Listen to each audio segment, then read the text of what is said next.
And welcome back, ladies and gentlemen. I know I was working on the computer. The computer.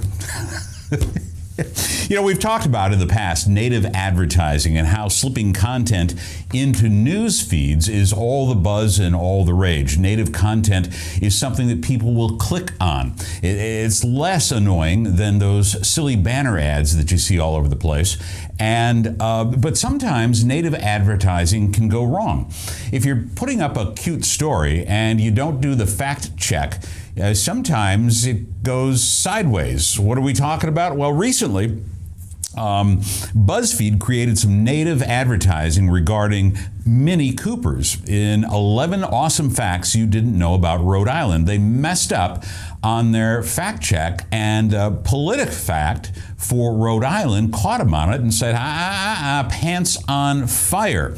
So let's take a look at what exactly happened with Mini Cooper and Rhode Island. 11 great things. So here's some of the 11 things that BuzzFeed wrote about Rhode Island and then put it in the stream. Rhode Island hosted the first circus. I bet you didn't know that. Back in 1774.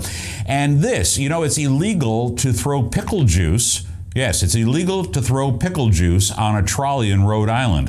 The official name on the Great Seal of Rhode Island, by the way, is the state of Rhode Island and Providence Plantations. The Industrial Revolution began in Rhode Island after Samuel Slater developed and constructed the first ever water-powered cotton mill back in 1790. Rhode Island was home to the first outdoor polo match ever, and guess what? Golf, the first national open golf tournament was back in 1895 in Rhode Island. And the first lawn tennis championship in 1899. And then, did you know that the official image for the state of Rhode Island is this? The chicken.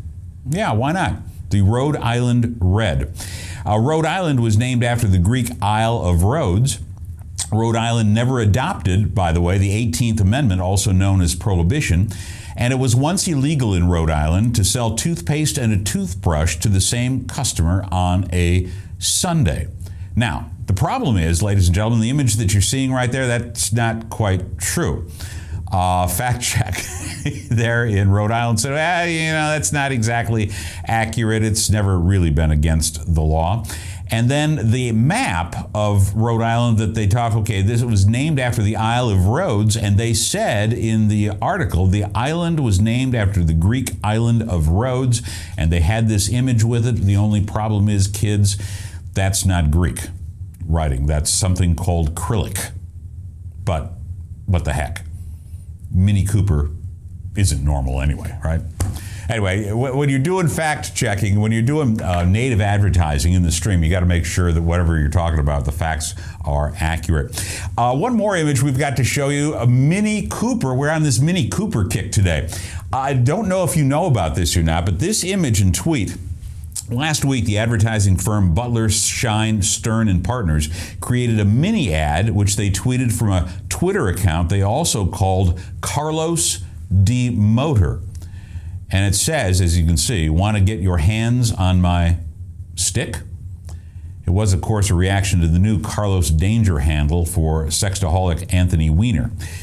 At this writing, though, this Carlos only had 289 followers with the one tweet, but we thought it was relatively clever. All right, when we come back, let's do the Facebook piece. Ryan, we'll do the Facebook piece, okay? I'm sorry, our special guest is Karen McCullough today, and she's waiting for us in Houston so that we can contact her and talk about Karen McCullough's story about self-promoting and self-branding and her really great use of video. But I want to share this story with you before we take a break. Facebook shares stock were up 17%. And why would that be? Well, there's one word. It's mobile. Facebook allows business to place ads in the news stream, just like we were talking about, that looks like native advertising. And because 71% of Facebook users access their Facebook postings via mobile at least once a month, bingo. So what's going on? The simplest explanation is this. Here's an image for you.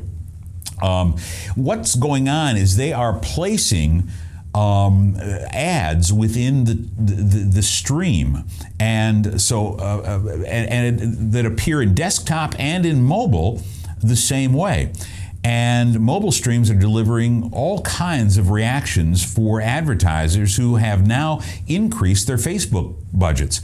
Now, all of this happens without irritating users to the extent that they stop looking at the ad and then move on to whatever their friends. And unlike banner ads, the format is attention grabbing and it offers a creative canvas to marketers. These are not your grandfather's banner ads, which you see over there on the right-hand side. We hate them.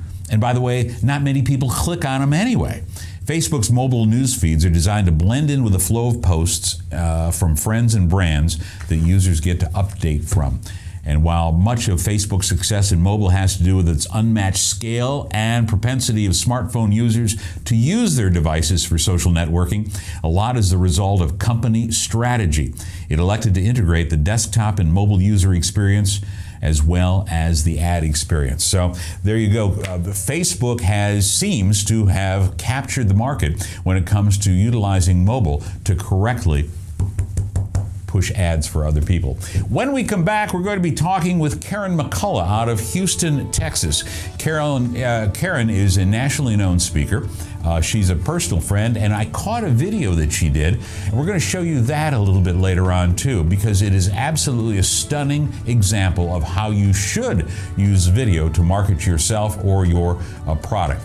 All that and more when we come back. Inside on Business, the News Hour, brought to us by our friends at FWRSA. FWRSA, tax and accounting professionals that will work hard for you until the cows come home. And also Bike World, the store that supports the sport in Urbandale, Ames, and in West Des Moines. All this is being made possible by our advertising agency, Inside Advertising, Marketing, and Communications. We'll be back with more right after this.